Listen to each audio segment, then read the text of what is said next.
हर खबर पर होगी आपकी पकड़। डाउनलोड कीजिए ABP live app. Jammu Kashmir में सरकारी जमीन के घोटाले में बड़े बड़े नाम सामने आने के बाद खलबली मची हुई है। रोशनी एक्ट की आड़ में सरकारी जमीन पर कब्जा करने वालों ने औने पौने दामों पर कैसे जमीन अपने नाम कर ली, इसकी पूरी लिस्ट सामने आ चुकी है। सबसे बड़ा नाम जम्मू कश्मीर के पूर्व मुख्यमंत्री फारूक अब्दुल्ला का है। और मैं आपको बता दूं कि 2001 में रोशनी एक्ट लेकर भी फारूक अब्दुल्ला ही आए थे। इसमें 1990 तक जो भी अवैध कब्जा था जमीन को लेकर, उसको रेगुलराइज करने की बात की गई थी। अब आरोप फारूक अब्दुल्ला पर ही लग गया है कि उन्होंने श्रीनगर में अपनी पार्टी दफ्तर को इस एक्ट की आड़ में सस्ती दर पर वैध करा लिया। आरोप यह भी है कि फारूक अब्दुल्ला का जम्मू का घर जंगल की जमीन पर कब्जा करके बना है। इस मामले में नेशनल कॉन्फ्रेंस से लेकर कांग्रेस तक का दफ्तर सवालों के घेरे में है। पीडीपी नेता और जम्मू कश्मीर के पूर्व वित्त मंत्री हसीब दाबरू का घर भी अब सवालों के घेरे में है। ये एंटी नेशनल जमात नहीं है। फारूक अब्दुल्ला जम्मू कश्मीर के पूर्व मुख्यमंत्री और नेशनल कॉन्फ्रेंस के मुखिया। आरोप है अपने ही बनाए रोशनी एक्ट का फायदा उठाकर सरकारी खजाने को चोट पहुंचाने में इनका नाम है। आरोप है जम्मू के सजवान में फारूक अब्दुल्ला का घर जंगल की जमीन पर है। दावा है फारूक अब्दुल्ला का घर 10 कनाल यानी 54,450 वर्ग फुट जमीन पर बना है, जिसमें से आरोप है कि 38,115 वर्ग फुट जमीन जंगल की है। बाजार रेट के मुताबिक फारूक अब्दुल्ला के घर की जमीन की कीमत अभी 10 करोड़ रुपए है। लेकिन आरोप है कि फारूक अब्दुल्ला के घर की आधे से ज्यादा जमीन रोशनी एक्ट में गलत तरीके से कब्जा की गई है। जम्मू में सुजवान इलाके में बहुत सी सरकार की और फॉरेस्ट लैंड इंक्रोच कर रखी है। 98 में फारूक साहब ने 3 कनाल जमीन खरीदी कई लैंड ओनर से, लेकिन खरीदा 3 कनाल, कब्जा किया 7 कनाल। इस रोशनी एक्ट के तहत अपने परिवार की रोशनी बढ़ा रहे हैं। अब आज बोलने के लिए आप यहाँ मुख्तलिफ लोगों को, चाहे वो बिजनेसमैन हों, चाहे वो पॉलिटिशियंस हों, इस रियासत के लोग हों, उनको बदनाम करने के लिए आप कुछ भी कह सकते हैं, उसमें कोई परेशानी नहीं है। दरअसल रोशनी एक्ट के तहत जम्मू कश्मीर में शुरुआत में उन लोगों से बाजार रेट पर एक रकम लेकर जमीन का हक उन्हें देना था जो सरकारी लैंड पर कब्जा करके लंबे अरसे से बैठे हैं। लेकिन 2014 में आई सीएजी रिपोर्ट के बाद पता चला कि उसी रोशनी एक्ट की आड़ लेकर राजनीतिक दलों ने अपने पार्टी दफ्तरों तक के लिए करोड़ों रुपए की सरकारी जमीन कौड़ियों के भाव ले ली है। एबीपी न्यूज संवाददाता अजय बाचलू इस बात को आपके सामने लाने के लिए मिलते हैं अंकुर शर्मा से, जो जम्मू कश्मीर में करप्शन की जमीन तैयार करने वाले रोशनी एक्ट के खिलाफ हाईकोर्ट में याचिकाकर्ता भी हैं और वकील भी। सीएजी की रिपोर्ट के हिसाब से पॉलिटिकल पार्टीज जम्मू कश्मीर में, खासकर नेशनल कॉन्फ्रेंस और कांग्रेस, इन्होंने जो जमीनें state lands grabbed and regularised under Roshni, जिसपे इन्होंने अपने हेडक्वार्टर्स कश्मीर में बनाए, श्रीनगर में बनाए, वो 85% तक की रिबेट्स लेके बनाए। भ्रष्टाचार की रोशनी से चमक रहे जिन 2 दफ्तरों पर आरोप लग रहा है, ये तस्वीरें उन्हीं पार्टी ऑफिस की हैं। इन दोनों दफ्तरों तक आपको ले चलते हैं। फारूक अब्दुल्ला की नेशनल कॉन्फ्रेंस का ये ऑफिस देखिए, ये श्रीनगर के जीरो ब्रिज इलाके में बना है। फारूक अब्दुल्ला की पार्टी का ये दफ्तर नवाए सुबह ट्रस्ट की मल्टी स्टोरी बिल्डिंग में चलता है। आरोप है नेशनल कॉन्फ्रेंस से जुड़े नवाए सुबह ट्रस्ट को रोशनी एक्ट के तहत करीब आधा एकड़ जमीन दी गई। नियम के मुताबिक इस जमीन पर कोई कमर्शियल एक्टिविटी नहीं हो सकती थी, लेकिन यहाँ अभी बैंक, एयरलाइंस और दर्जनों दफ्तर दुकानें चलती हैं।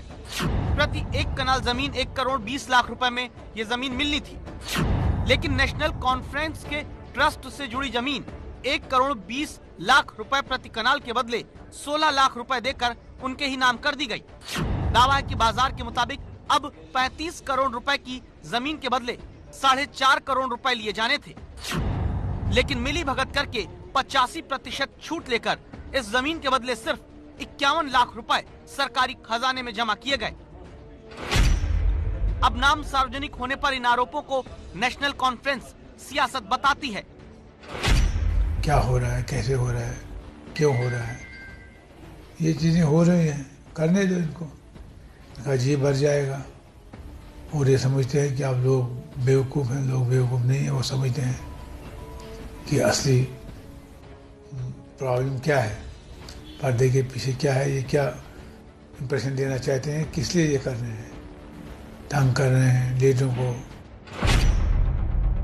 आरोपों को राजनीति बताने वाले ये नहीं कहते कि किस तरह आपस में मिलीभगत जम्मू कश्मीर में जमीन भ्रष्टाचार को बढ़ावा देने में की गई। फारूक अब्दुल्ला ने सीएम रहते जो नियम बनाया उसमें 1990 तक जिन्होंने सरकारी जमीन पर कब्जा किया उन्हें ही रोशनी एक्ट में मालिकाना हक देने की बात कही गई। इसके बाद पीडीपी के मुफ्ती मोहम्मद सईद ने सीएम रहते नियम आगे बढ़ा दिया। 2004 तक जिनके कब्जे में सरकारी जमीन आई उन्हें भी रोशनी एक्ट में मालिकाना हक पाने की बात कही गई। फिर 2007 में कांग्रेस सरकार ने जम्मू कश्मीर में रोशनी एक्ट में कट ऑफ वर्ष को बढ़ाकर 2007 कर दिया। तभी तो आरोप है कि श्रीनगर में कांग्रेस पार्टी का मुख्यालय भी रोशनी एक्ट के तहत कौड़ियों में जमीन पाकर बनाया गया।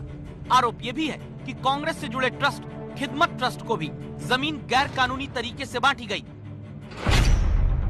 सीएजी रिपोर्ट के आधार पर आरोप है कि कांग्रेस से जुड़े खिदमत ट्रस्ट जिसकी जमीन के बदले 8 करोड़ 54 लाख रुपए आने थे, रोशनी एक्ट में इसी जमीन के बदले कांग्रेस से जुड़े ट्रस्ट ने सिर्फ 96 लाख रुपए में वो जमीन हासिल कर ली, जिस जमीन की आज बाजार में कीमत दावा है कि 80 करोड़ रुपए है। श्रीनगर में कांग्रेस नेता अब अपनी ही पार्टी से जुड़े खिदमत ट्रस्ट पर लग रहे आरोपों पर पल्ला झाड़ लेते हैं।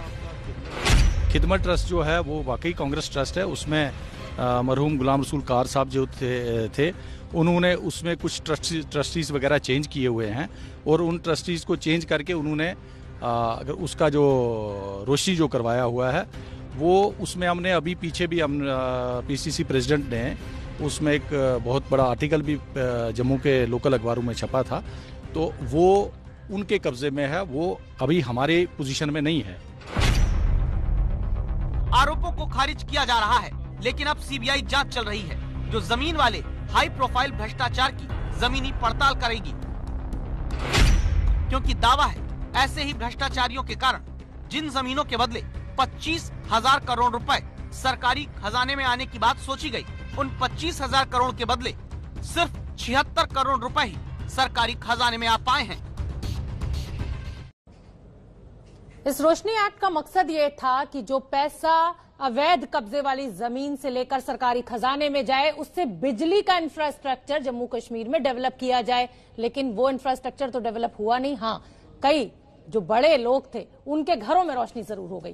रोशनी एक्ट के लाभार्थियों में जम्मू कश्मीर के पूर्व वित्त मंत्री और पीडीपी के वरिष्ठ नेता हसीब द्राबू का नाम भी शामिल है। हसीब द्राबू का कहना है कि एक सरकारी स्कीम को स्कैम बताने की साजिश हो रही है, जबकि उन्होंने सरकारी स्कीम के प्रावधान के तहत ही अपनी जमीन को कानूनी जामा पहनाया। रोशनी एक स्कीम थी, ये स्कैम कब बन गई ये अब जानकारी इसमें होनी चाहिए। पहले स्कीम थी जिसमें अवेल किया। अब जो मेरा मसला है, मैं लार्जर रोशनी स्कीम की बात नहीं कर रहा हूं, मैं कह रहा हूं जहां में मेरा नाम आया है।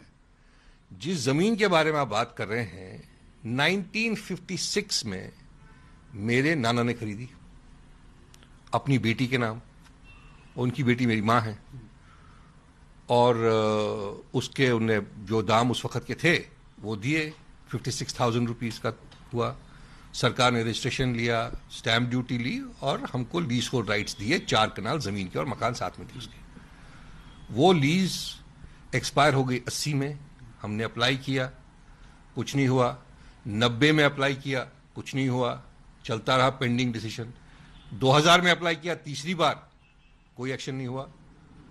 तो उन्हें इंटरनल फिर 2000 के बाद ये चालू किया कि साहब इसमें एसडीए में अपने कागज डाले या कहीं डाले और अप्रूवल मिल गया, लेकिन हमको कुछ मिला नहीं। अप्रूवल सरकार ने खुद किया। 2004 में रोशनी आ गई। रोशनी का जो एक क्लॉज है सेक्शन 13, उसमें यह लिखा था कि अगर आप कन्वर्ट नहीं करेंगे तो हम आपको निकाल देंगे।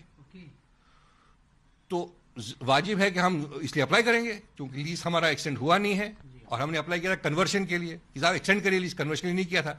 रोशनी के तहत सेक्शन 13 ऑफ रोशनी कहता है कि सर अगर आप नहीं करेंगे इसको तो आपको एविट कर सकते हैं, तो इसलिए हमने अप्लाई किया। 2007 में म्यूटेशन हुआ और तो स्कैम कहां से आया?